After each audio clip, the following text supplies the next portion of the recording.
You're watching Texas Silver. Welcome to the channel.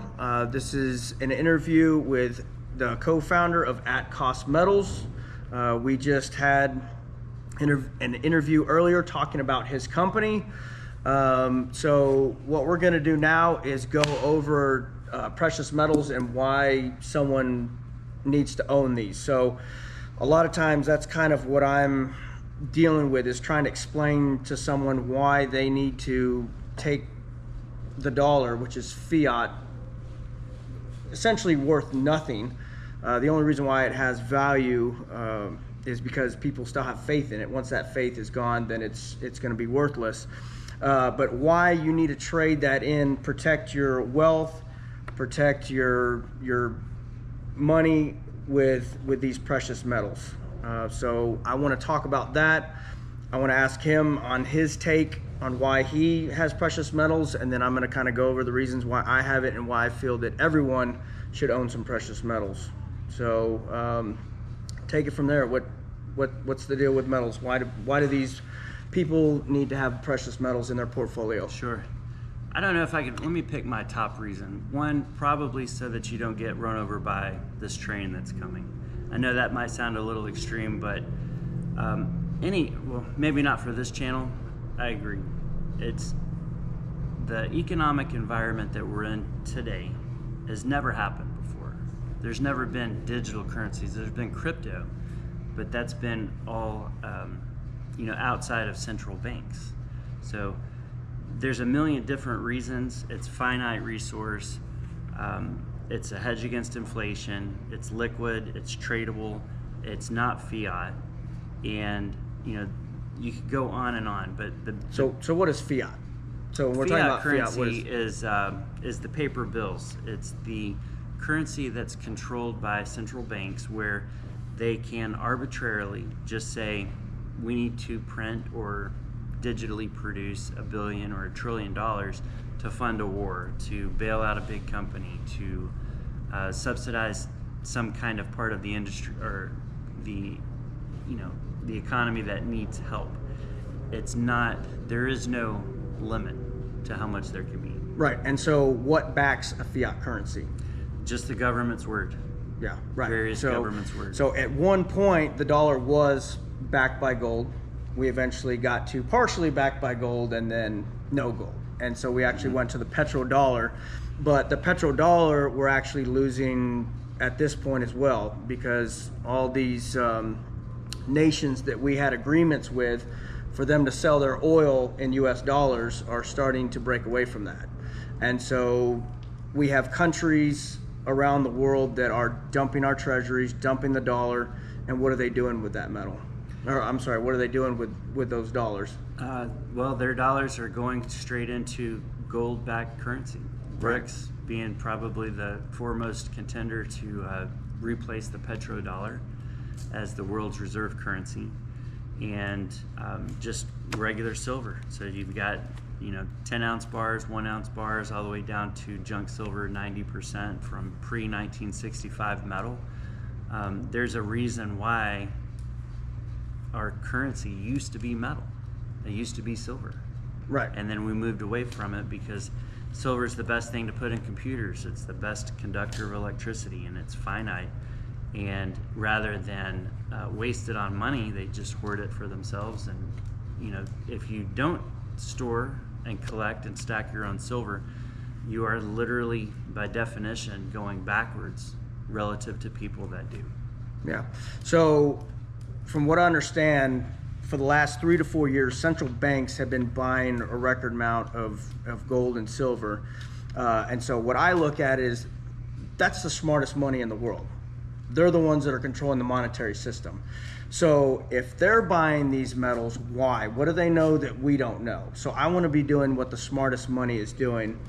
And again, back in 2016 is when I kind of woke up to what I knew stuff wasn't right, and I didn't really know exactly what it was. And so I started watching videos on YouTube, and that set me down a rabbit hole to where now I know about everything having to do with the BRICS, how the financial system works. A lot of people in this country have no idea that we have a debt-based system in the United States. And so with that debt-based system, they have to keep printing fiat, or credit freezes and the whole system breaks down.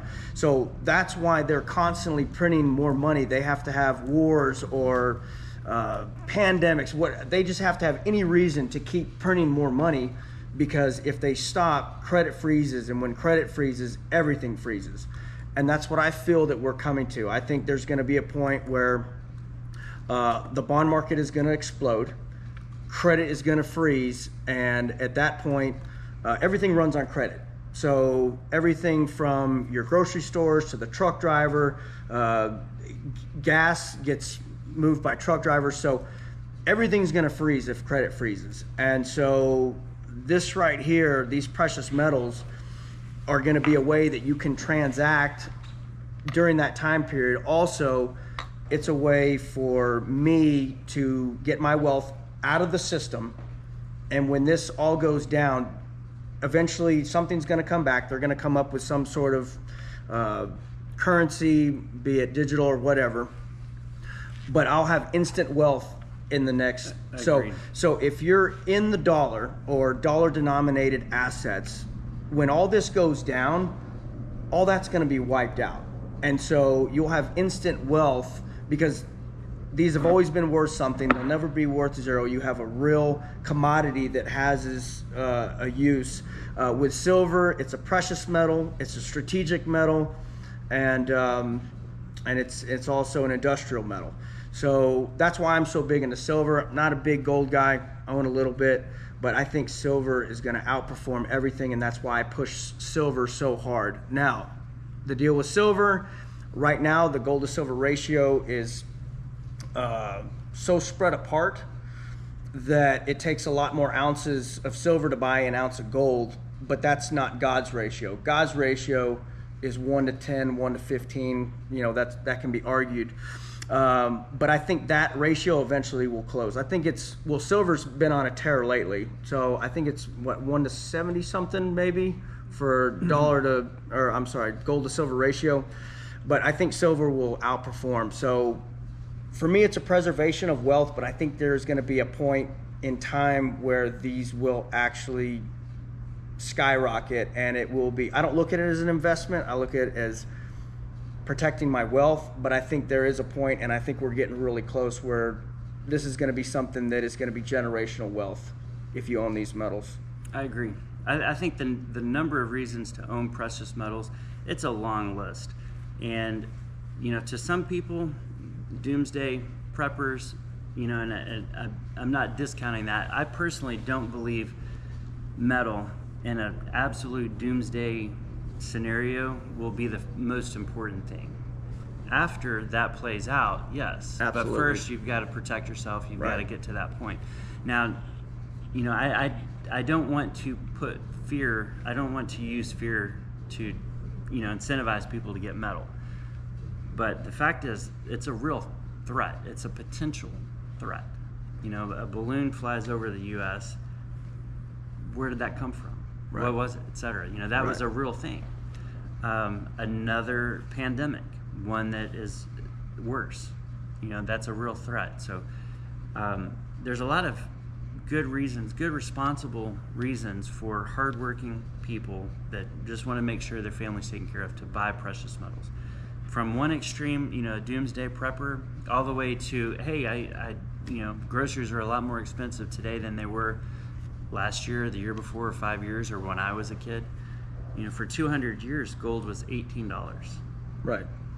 And then, you know, governments got involved, and that's when the value of fiat started dropping, and the price point of gold and silver started to increase. The value is the same. You buy the same number of houses with X amount of gold today as you could 200 years ago. Right. Just the dollar amount that it's worth has changed. Right. Well, these metals have been manipulated for, I mean, at least over a century. So I think all that's pinned up energy, and I think it's eventually going to go, and I think it's going to surprise a lot of people on how high these move. But you have to look at, so you have the president of China telling his citizens to buy physical silver. How many people are in China? A lot, billions. Yeah. Almost 2 billion, I think. Yeah. So you've got that, and then I believe it was India just purchased in February, I think it was 2,200 metric tons of silver. So that's almost what the world's yearly production, from what I understand. I think that comes out to what was it? I don't want to misspeak, but it's a lot of silver that It's a lot. and so they see what's going on, and what's going on is I believe the West has lost control of the pricing mechanism, and now China, Russia, India, all these Eastern countries are starting to turn up the heat, because if you look at the exchanges, silver I think is generally $3 over higher than our spot price over here in the U.S. And I think they're slowly turning up the heat, because they're buying all this, they're stacking it, and I think eventually it'll get to where they're going to say, hey, we have all the gold, we're making the rules. That's right.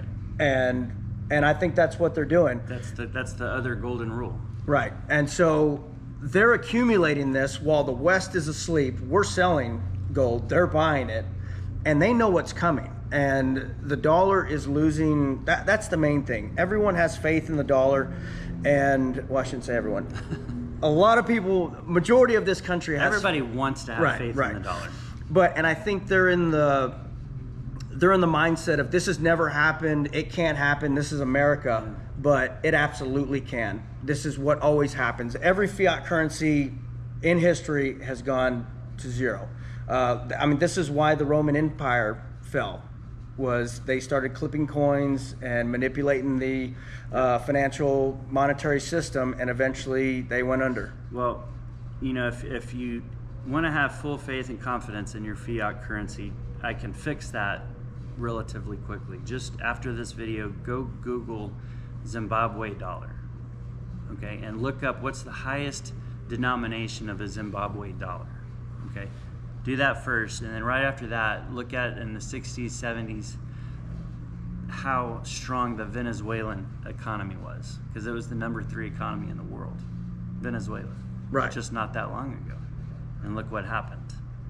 So it can happen. And I think in Venezuela, from what I understand, it could be off, I think an ounce of silver will feed a family of 4 for 6 months. That's how much that their monetary system down there has been destroyed. So essentially what you can buy for what, $40, well, well, I guess it depends on what you're buying. $30, we'll say, ish, to buy an ounce of silver will feed a family of 4 in Venezuela for 6 months. So that's huge. So it doesn't matter how much they devalue the dollar, these metals are going to hold their value. That's right. And so that's why I do it. The smartest money in the world are stacking these. And I also look at it is, it's just what is that, where you're diversifying. So if you have a bar stool with one leg, is it going to stand? No, it's going to topple over. So I look at precious metals as just another leg on that table or bar stool. So you have stuff that you're in the stocks, you're in, like for me, I'm in cattle, land. I like tangible things. I like things that I can hold and touch, because they can't be manipulated as much, and I have control of it. They're in my possession. And so I just feel that precious metals, it's not an end-all be-all. I'm not saying put every dime that you own into precious metals, but I think everyone should have probably 10, 20%, maybe. Me personally, I would say 50%, just because I feel and know what's coming with this financial system. I think anything that you don't want to lose when it comes to your dollars or anything that's denominated in dollars, if you don't want to lose it, you need to put it into precious metals. That's my personal opinion, but maybe I'm drinking the Kool-Aid more than I should be. But you know, I've got an opinion on that too, and I wouldn't even tell you that you're wrong. I wouldn't tell you. I wouldn't stop you from saying that all day, every day. It's a personal objective to me. What you buy in precious metals, It's yours. You own it. You keep it. It's a proven hedge against inflation, and it definitely answers that question. What if? Right. And so silver this year, from what I understand, year to date is up 30%. Yeah, huge. Yeah, that's massive. And crypto has taken off in that same time frame. Did about that or more, but it's still. I mean, you talk about fiat. Who created Bitcoin? I like Bitcoin, but it's not gold. Right. It's not gold. Right. So the thing with I don't buy off on that stuff. I'm not gonna ever talk anyone out of it. I have my opinions about it and all that. But my thing is, what happens if a grid goes down? Yeah. It's digits gone. on a screen. It's I mean, gone. yeah, okay, you can have it in your what is that? Cold storage is still gone. Right. So this is just another leg on that bar stool that, I mean, there was a lot of money made in cryptos, and there's probably still going to be a lot to be made. But for me, I can't afford to be wrong on that. So that's why I do these metals. It's been money for 5,000 years, and it's going to continue to be money. These metals are going to be here way after we're gone. That's right. Millions of years. They're millions of years old already. Right, and this is God's money, and there's a finite amount. There's only so much of this. It's an element. It's the the smallest form of what am I trying to say here? You know what I'm saying? It's atomic. Yeah, there. You can't break it down any further than this. It cannot be created, so it can't be duplicated. Another thing that I like about it is it's private. It can be passed from friends, or if I want to give my kiddo a bar or whatever, I can pass that to them and no one knows about it.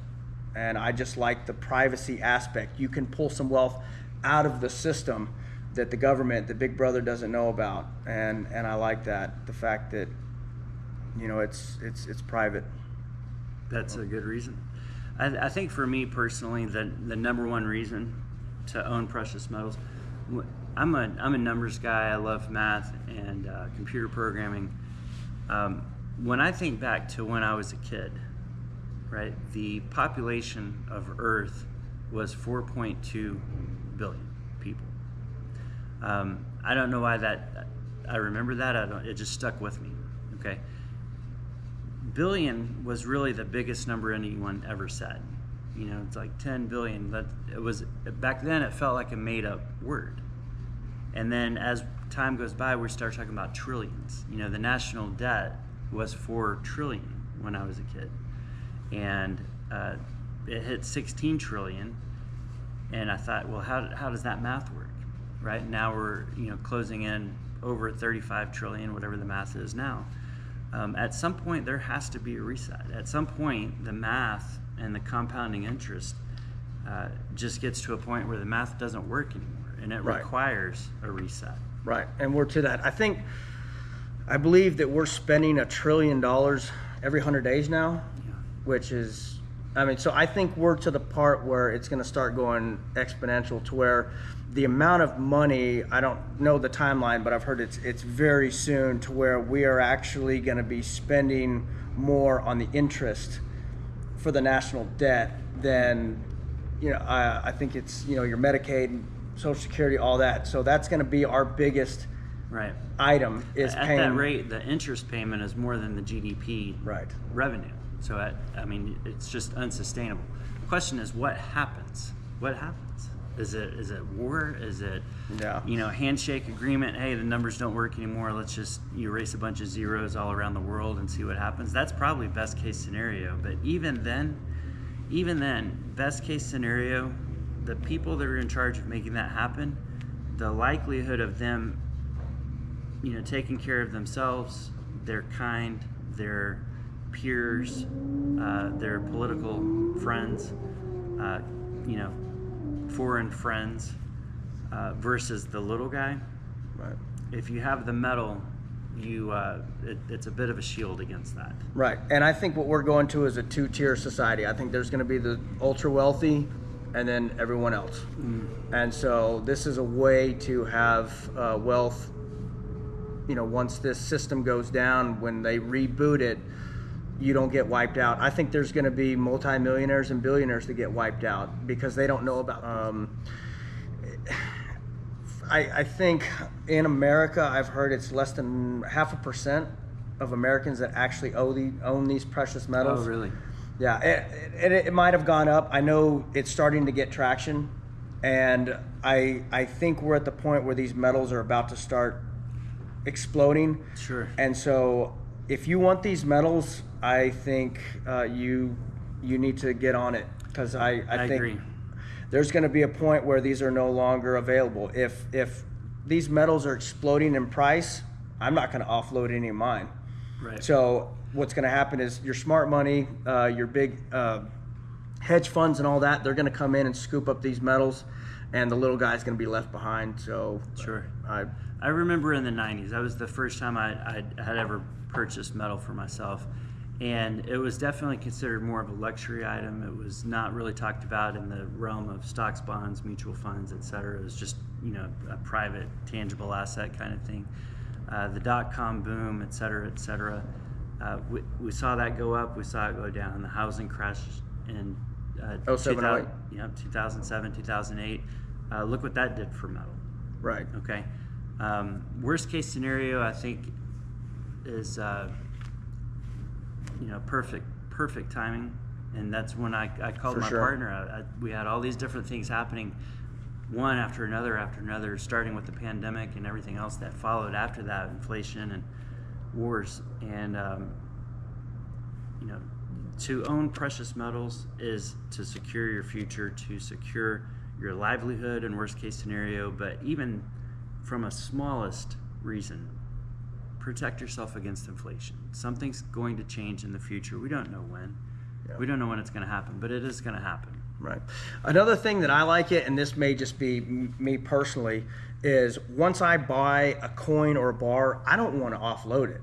Right. So for me, I have never saved, well, obviously this is money, other stuff is fiat, but I'm going to call this, I have never saved so much money in my life until I got into this space, because once you get a bar or a coin, for me personally, I don't want to sell it. I don't want to trade it, because I know the potential of it to grow. And so there's kind of like that barrier. Yes, these are very liquid, but you know that if, say you're shopping, you're like, man, I really want that set of golf clubs, but how bad do I really want it? Do I want to go trade in this bar? Right. So you have to, it's that one extra step that you have to do if you really, so for me, it's made me more disciplined on saving money. So that's a huge thing for me. I don't know if that was, anything for you, but for me, once I buy it, I hold on to it. So that's a big reason why I like it. Well, I mean, stacking metal, it's an easy way to count your savings, Oh, for sure. There you go. And the other thing is, it's one thing to look at these metals on a website or on a picture or whatever. Oh, totally different. When they're in your hands, when I put one of these, and that's why I know these aren't the smartest purchase, these 100-ounce bars, but when you put 7 pounds of silver in someone's hand, and they it's like the light bulbs kind of come on, yeah. and they realize like, wow, this is something substantial. That's actually one of my most favorite things in the world to do. Is the first time you hand someone a 100-ounce bar, you can see it on their face, and it changed. Like, I got chills just now. I've been doing this my whole adult life, and just that feeling, because it's different. It's special. You can't fake that. Right. You can't fake this. It's real.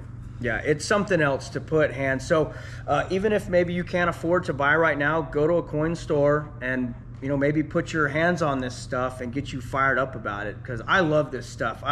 Everyone that I work with is like, bro, we've heard it. I don't want to hear anything, but I live this, I breathe it, I believe in it, and I think everyone should own some of these. I know we've rattled off a handful of reasons, and there's probably 1,000 more things that we could go over, but just know that they will always be worth something. It's something that you have that's out of the system. It's private.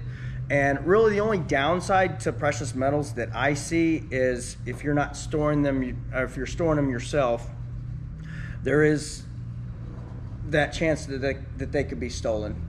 In a house fire, they'll survive, so you don't have to worry about that. So you just have to make sure that you're quiet about your metals, and just make sure that you're smart about where you're storing your metals. That's another video, but I know we've gone over a bunch of other, bunch of things. Any more thoughts on why people should have these precious metals?